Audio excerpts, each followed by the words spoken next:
la Cuaresma de San Miguel. Y en la liturgia tradicional, en el canon de la misa, se conserva una oración antes de la consagración, el Hanc Igitur, que es diferente de todos los días en Pascua, pero también en Pentecostés.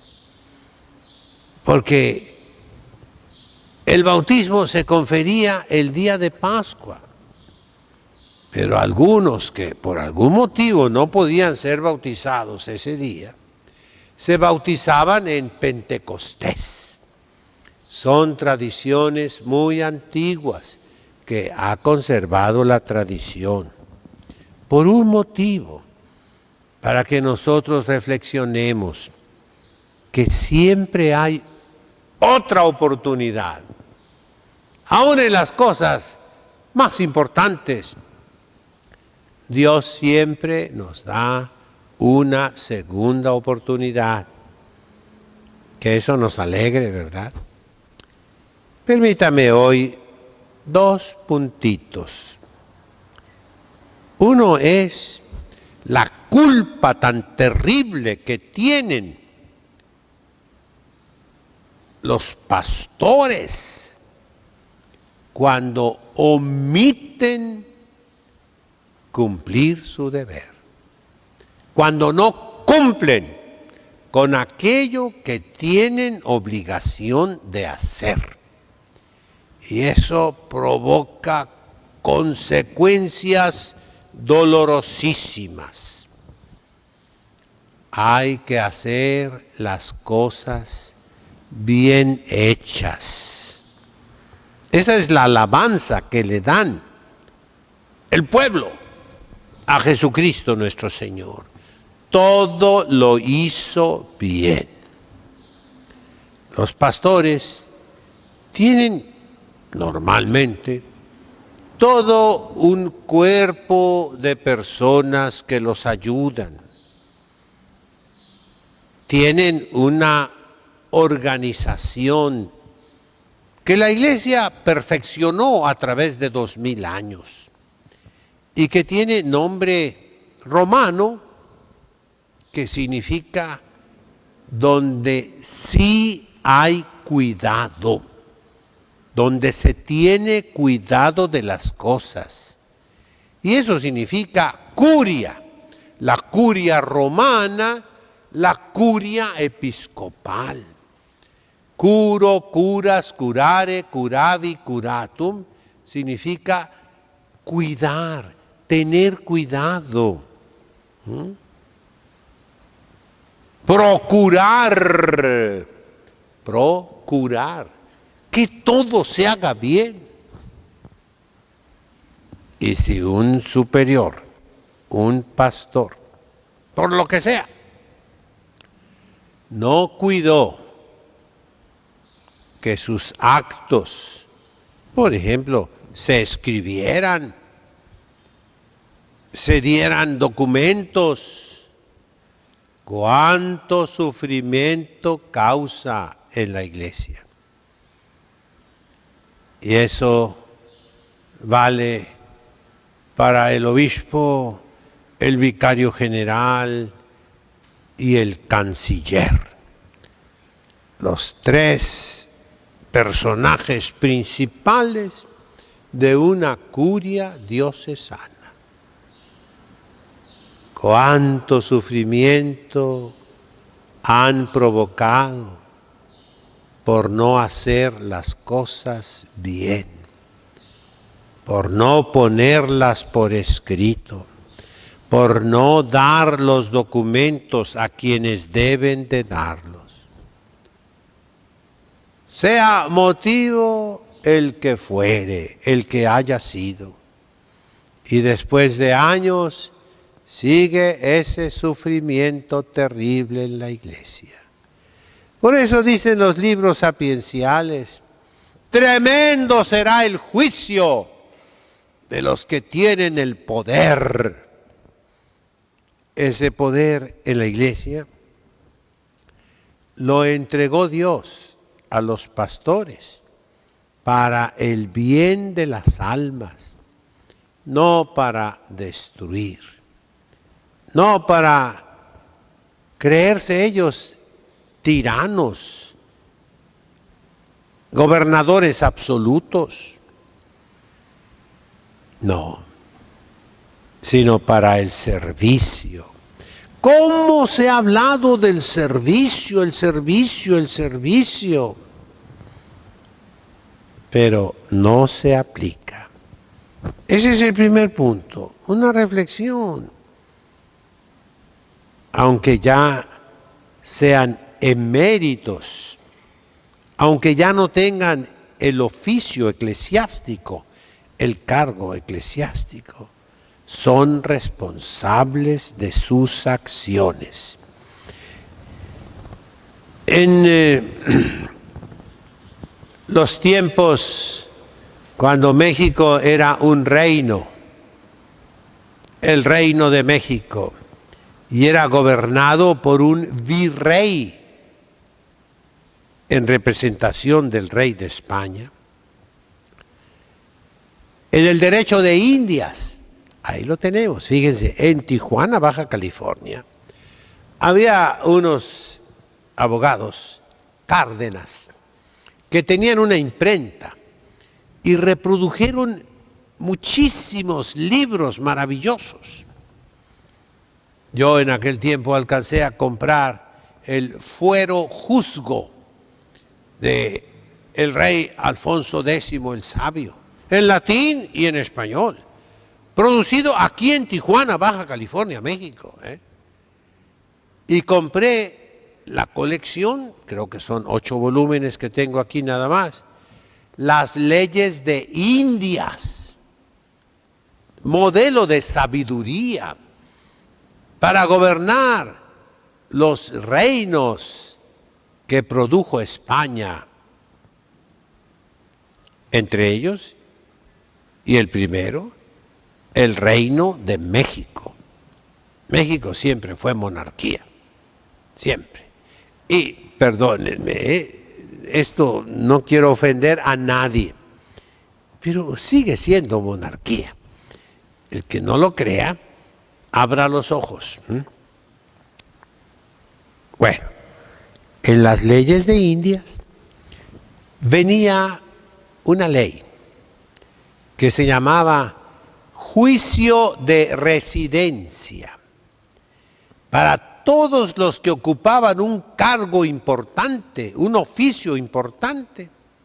Una vez que cesaban, se les hacía un juicio, diríamos hoy, una auditoría severísima. Y tenían que responder, a veces, con la cárcel, con multas, cualquier cosa que hubieran hecho mal.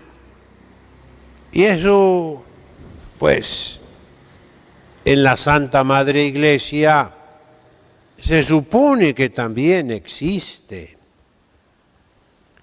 Ese fue el primer punto. El segundo punto,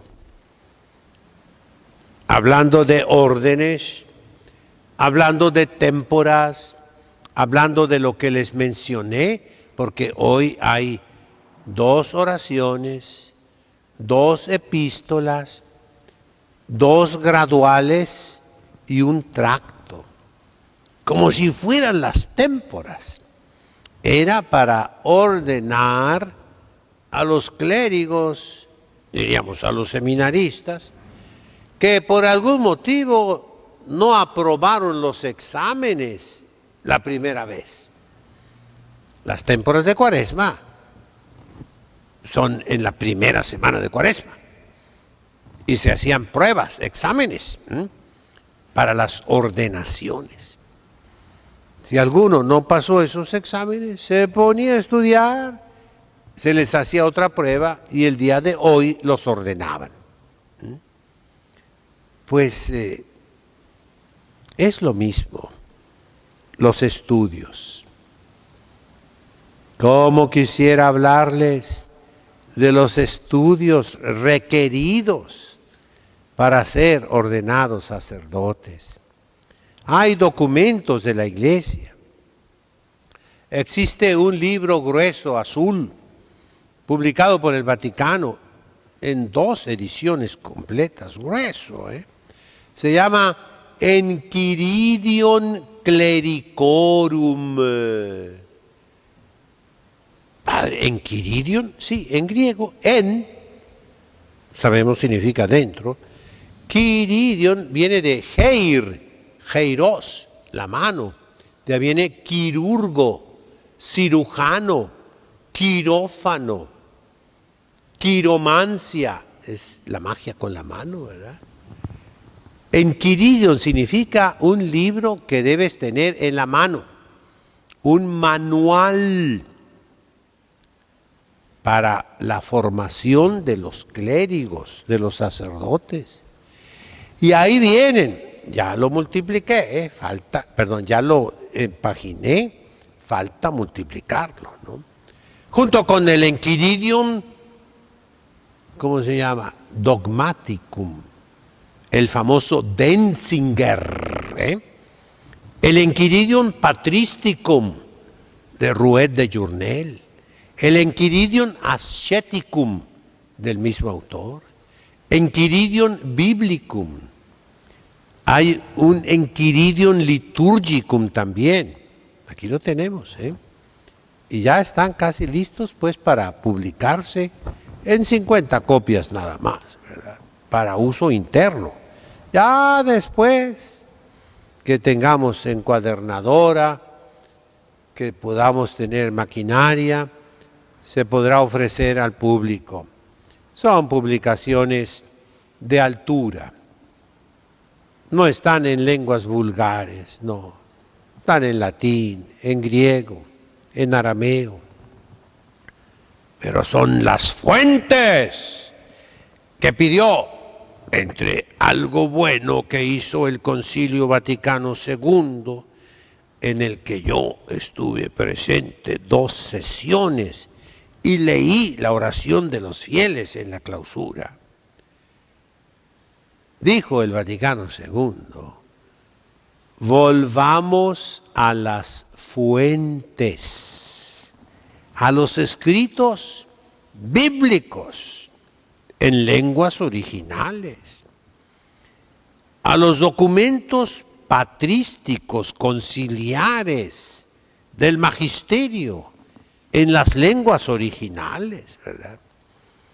Pues bien, en ese Enchiridium Clericorum vienen todos los requisitos para formar seminaristas y sacerdotes. Lo que la Iglesia siempre quiso. Y son documentos del magisterio perenne, que siempre fue así, en continuidad. Son continuación. ¿Qué es continuar? Tener, sostener, mantener, retener. Teneo. Te viene tenazas. Tenazmente. Lo que la Iglesia siempre exigió para que los clérigos fueran santos y sabios. Entonces, este segundo punto, permítame, hoy, si Dios quiere, y no hay impedimentos, va a haber clases. Ayer fui al seminario diocesano de Tijuana, porque supe que en la parroquia de San Martín Caballero, aquí cerca, estaban vendiendo libros del seminario de filosofía y de teología. Le pedí a un matrimonio que me comprara lo que podía, porque yo me estaba yendo a la sierra. Y traté de comunicarme inútilmente con el párroco. Le hice como 5 llamadas. No me pudo responder. Estaba en una junta y todavía debe estar en la misma junta, ¿eh? Son juntas largas, de 4 días. Entonces fui al seminario directamente. Hablé con el señor rector, que fue mi alumno, muy atento conmigo. Y después me encontré al antiguo vicario general, que fue alumno mío. Por ello pronuncié este primer punto. En cambio, este segundo punto se trata de las clases. Para que los seminaristas aprovechen, primero deben tener los libros suficientes, el tiempo suficiente, no solo para escuchar las clases, sino para estudiar en particular, antes de la clase, para prepararla, después de la clase, para asimilarla. Y no se les debe dejar tareas que son imposibles de hacer. No se les debe encomendar investigaciones cuando todavía no conocen las fuentes, porque es pérdida de tiempo. En las 2 carreras a que llevé las religiosas aquí en Tijuana, en las universidades, yo las acompañé. Ciencias de la Educación, en el Centro Universitario de Tijuana, el CUT, y Leyes en el Centro Universitario de Baja California, el QVC, ahí en La Ermita. Y pues ahí estudiaron mis madres conmigo, ¿verdad? ¿Cuántas veces a los alumnos se les pide hacer investigaciones, ¿no? Y lo que hacen, tristemente, está penadísimo, se debería castigar terriblemente. Lo que hacen es copiar electrónicamente. Se dice copy, control y la letra C con la mano izquierda, ¿no? Seleccionas lo que vas a copiar, lo copias, luego lo cortas y lo pegas en tu tarea. Y salen unas tareas maravillosas, pero se llama, y es un delito, plagio, robar. Eso haces, es copiar electrónicamente. Pero eres un sinvergüenza electrónico. Antes los sinvergüenzas eran que veían y escribían. Ahora no, se hace en un instante. O se la dictas a la chat GPT, a la inteligencia artificial, y te hace la tarea maravillosa. Pero tú te quedas burro, ignorante y sinvergüenza, y presentas hasta tesis así, ¿verdad?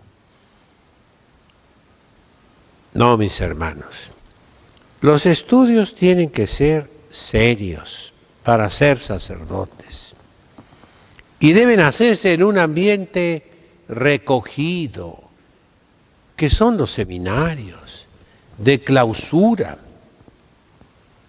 Ustedes no deben salir, sino una que otra vez. Su tiempo es para estar con los libros, pero deben tener libros de sobra para que cualquier cosita que no entiendan la puedan consultar y solucionar. Exhorto a los superiores de seminario, a los obispos que quieran ser buenos pastores. La niña de los ojos de un obispo debe ser el seminario. Los viejos aquí recordamos al primer obispo de la Baja California, Monseñor Alfredo Galindo Mendoza, nacido en Ciudad Guzmán, Jalisco, que estudió en Europa durante la Primera Guerra Mundial, que después de ser diocesano de Guadalajara, entró con los misioneros del Espíritu Santo, con el padre Félix de Jesús Ruggier, y estuvo en varios lugares haciendo su ministerio. Fue capellán de las capuchinas, antiguas capuchinas, que formaron una congregación franciscana, misionera, creo que son misioneras eucarísticas franciscanas, que se propagó por todo el mundo y que él fue capellán de ellas. Después estuvo en Texas, en una ciudad llamada Campo, Texas, y de ahí lo hicieron obispo para la Baja California. De 1949 a 1969, 20 años de obispo. Y vivió siempre en el seminario, con nosotros los seminaristas. Nos conocía a todos. No comía con nosotros, porque la regla en los seminarios es que los superiores en el seminario menor comen separados de los alumnos, porque son chiquillos. En el seminario mayor ya comen enfrente, en una mesa, de todos los seminaristas. Así era la tradición antigua. Yo ya comenzaré dentro de poco, pero qué hermoso era que el obispo nos conocía desde el día que entramos al seminario hasta el día de la ordenación sacerdotal. Y entonces el presbiterio, claro, éramos pocos, constituía una verdadera familia. Y los estudios también. Este seminario tuvo un momento de gloria. Me tocó a mí un poquito de eso. Aquí aprendí francés, italiano, inglés, latín, griego, hebreo no me tocó, pero se enseñaba hebreo. 5 lenguas.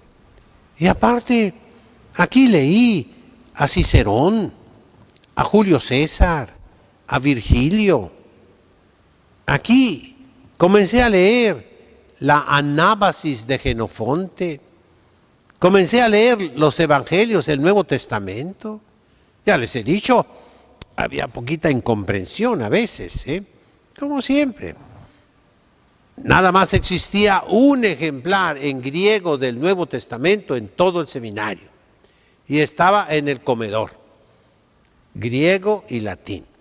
Porque en el comedor, antes de la comida, siempre se leía una frasecita del Santo Evangelio en latín.